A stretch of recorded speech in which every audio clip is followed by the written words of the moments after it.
Today, we're going to be doing this procedural mesh assembly with moving mesh islands using Voronoi textures to kind of get this digital printing effect. I thought about this in terms of like the Tron effect, kind of this like digitizing effect and kind of moving things through. I think this will be really helpful for understanding of a variety of different things, especially for mesh islands. So let's just go into here and we're going to do a new system.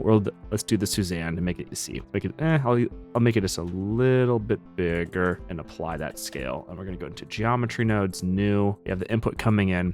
Now to do this, we have to think about a couple things. We're going to be doing some steps to make it happen. The first things first is we're going to be doing points, and then we're going to be sectioning, and then we're going to be displacing. And it's really hard to write for me with my mouse, but that is what will be happening today. So we have the mesh coming in. We just do a mesh to volume. Then we're going to do a distribute points in volume. Nice. Now let's do a grid. So now we're kind of seeing it again. And then we're going to make that grid way smaller, 0.01. And we're going to do a value node here. Let's do 0.1.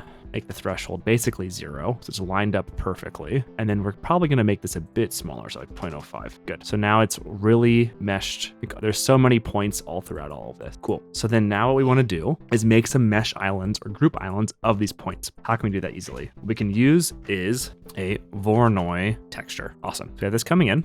And if we just look at this, we're seeing that off of this, we get different colors for different sections of the mesh. And so for all the different points, they're being assigned to different groups. We pull that randomness down to 0. It's now gridded really cleanly. And it's in like 3D space. We have little like cubes for all of them. So if we pull back this scale a little bit, we can have larger grids of points. This looks pretty good, maybe even a little bit bigger. So now we have all these different chunks. So how can we make sure that this is assigned correctly? Well, one thing we can do is we can just take this in, and I guess we probably should be really clean and do a capture attribute, and we do a position vector. Even though this is going to be assigned, so there's no really change on this because it's assuming the same position, but it's nice to have it just for like clean like flow of data. Awesome. So we have now the sections done with all the different point data right there. And so then what we can do is look at this. We can then choose different sections of that to have essentially like different like regions of like selections and stuff like that. So let's do a store named attribute. And then what we can do is we can take this right here, this value, which is going to be a vector. And then we can call this like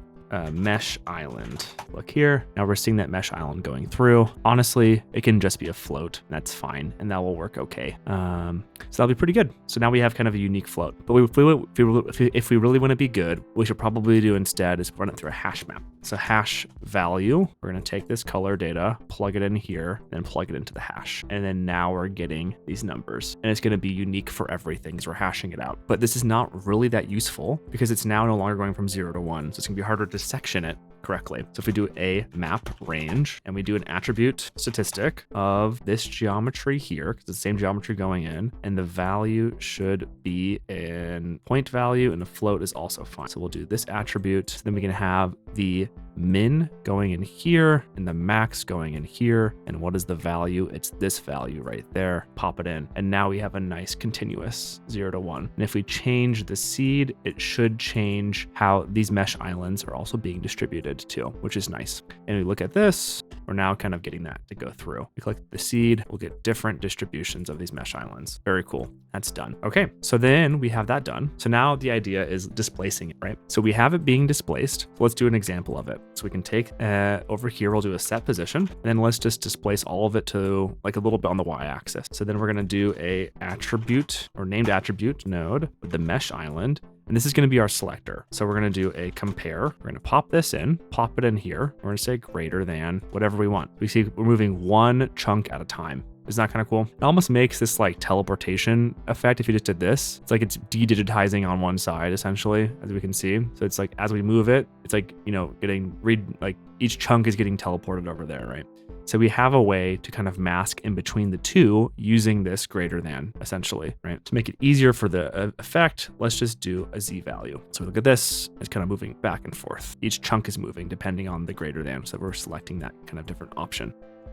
Okay, so now we have this to be able to do like some form of moving between two positions, right? But maybe we want to have it kind of like fall down and cascade down. How can we do that? Well, let's first just add in just general noise. So this is going to be a selection so we can see which ones are we're selecting and moving. We can do like half of it by doing like 0.5. So then what we can do instead is we can put in a noise texture here. Let me just plug this in here.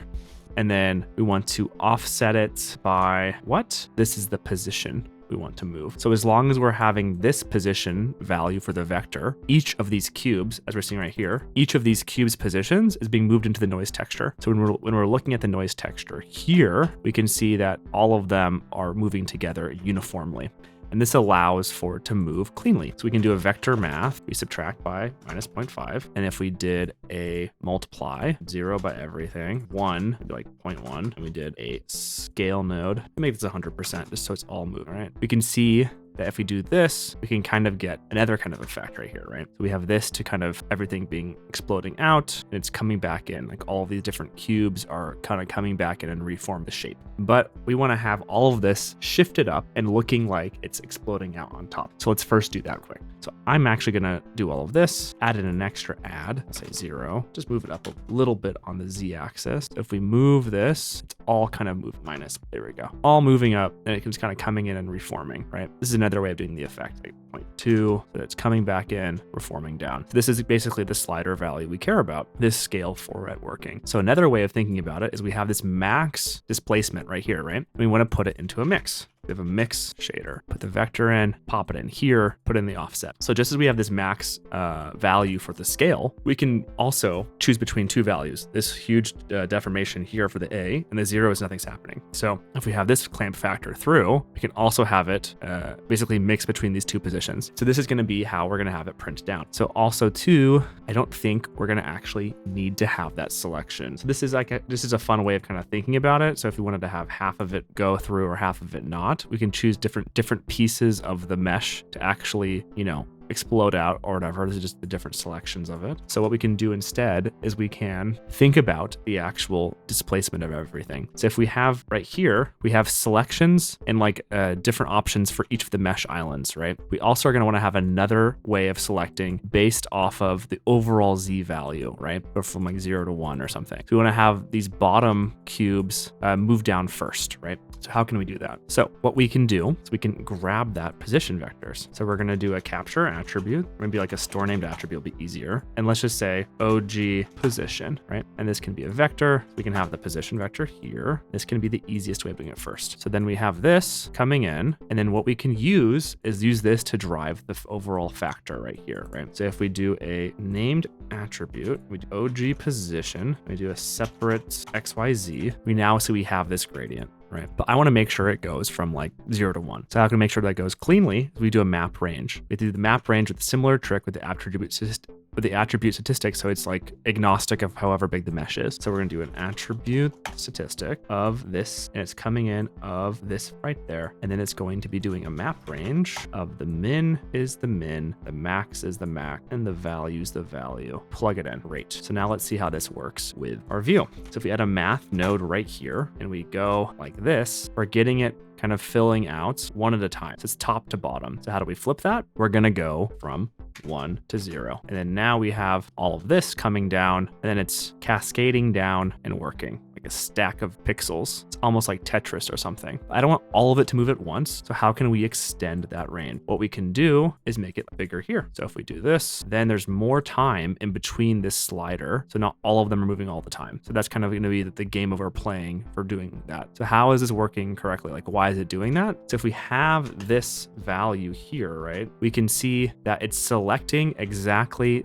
these pieces, right? Those pieces of the mesh. So up here, you can see, okay, right? There's the white values. It's already been moved down. And up here is the black. And so that's why it's selecting it across the field. So even though we have all of it displaced and it looks kind of crazy over here, right? All of this is looking all over the place. If we look at just this value for that, we're seeing different chunks of the cube on different spots because the original position is then mapped to everything and it's staying mapped, even though we're displacing these kind of mesh islands however we want, right? And then using that clamped factor, that can be how we work with it. So we don't need to have this selection because it's just a good thing for you to think about and remember how it works. So we have that option, but there's another option of doing this is we can take this position and reroute it, reroute here, we pop this in. So rather than line by line, if we pull this in, it's now kind of like Tetrising cubes by cubes, right? So each of those islands are now moving together as one. And why is that? Because the Voronoi texture is,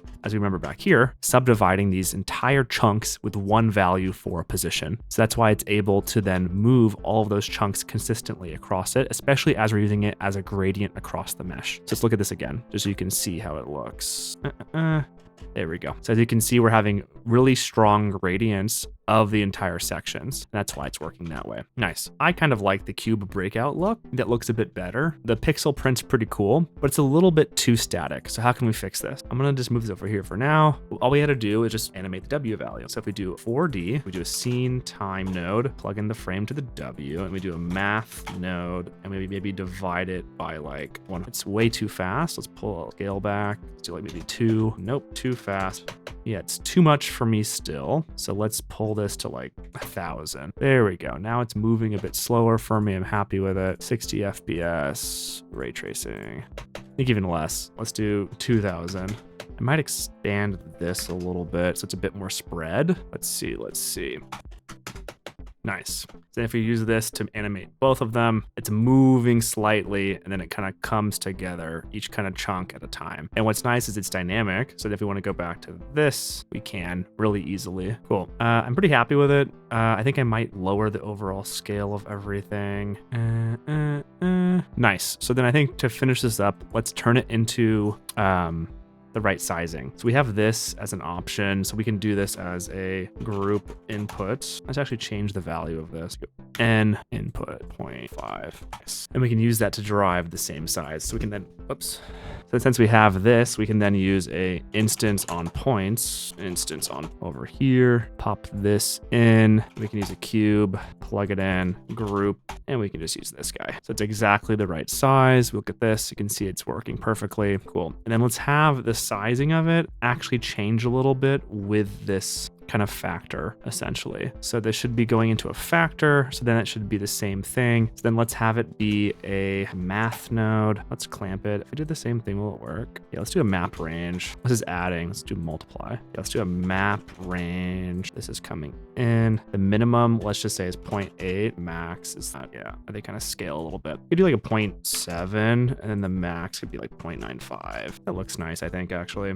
And plug in this guy, it should be the same. Nice, and it looks nice. I might make it point nice. So let's set a material. Nice, so we're in the material editor. Let's just do my lazy material, which is just a subsurface, which I think is fun for the lighting. Let's make this, I don't know. Actually, I can maybe do like a glow in the middle. Maybe I can figure that out with like a Fresnel or something. So let's do like a really dark red. Nice. Okay, so I think I've finished basically the main effect. Let me just talk about my shader really quick now that I've played around with it a lot. So cool. So basically what I was able to do was I went back into the geonodes. I actually added a subdivision surface to kind of make it look a bit more beveled and rounded. And for the shader, what I did instead was I used the original position essentially as a way of kind of mapping things to get to kind of a general kind of like gradient for this to gonna go from like here to here. Same idea. And then what I also did was take in the texture coordinates object with the length to kind of get this little like cutout shape. I think it looks a bit more fun and a bit more like Lego-y. It's a bit more dynamic, just a regular cube.